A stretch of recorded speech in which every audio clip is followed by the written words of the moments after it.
Hello, my name is Jenna Momatov. I'm a third-year osteopathic medical student at Lake Erie College of Osteopathic Medicine. I'm here with a few of my classmates that are also third-year medical students. We're presenting our poster on the effect of resveratrol on BMI in non-alcoholic fatty liver disease. So I'm here today with Karen Chang and Jacob Robinson.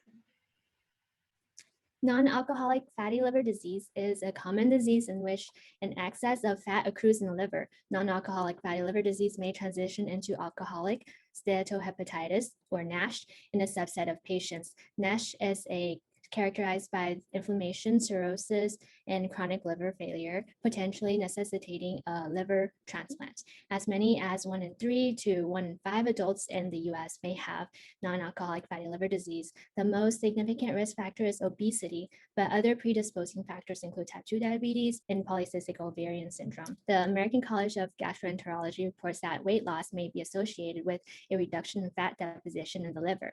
Current recommendations for those with non-alcoholic fatty liver disease include weight loss, increased physical exercise, consumptions of Mediterranean diet, and avoidance of hepatotoxins such as alcohol and certain medications.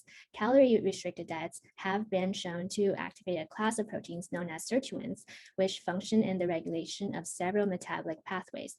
Resveratrol is a natural polyphenol occurring in foods, for example, grapes, berries, and red wine, and is a potential activator of SIRT1, a key regulator of glucose homeostasis, lipid metabolism, insulin secretion and sensitivity, cellular aging, and apoptosis. In studies involving animal models, it has been demonstrated that resveratrol can prevent non-alcoholic fatty liver disease by lowering AST, ALT, apolipoprotein B, BMI, blood glucose, triglycerides, and cholesterol levels. Many studies have begun to analyze the effects of resveratrol supplementation on several anthropometric, metabolic, and cardiovascular indices in patients with non-alcoholic fatty liver disease. The objective of this meta-analysis was to analyze the effects of resveratrol supplementation as a potential pharmacologic treatment for a reduction in BMI, with the overall objective of preventing and/or regressing non-alcoholic fatty liver disease. Each study calculated the average baseline and post-therapy BMI in overweight or obese adults with existing diagnosis of non-alcoholic fatty liver disease. In these resveratrol trials, the doses range from 300 to 1,500 milligrams per day with a duration of 3 to 6 months. Due to the paucity of studies with comparable metrics, the dosage and length of trials were not factors that were considered in this analysis. Our hypothesis for this project would be that resveratrol supplementation would decrease the BMI in overweight or obese NAFLD patients.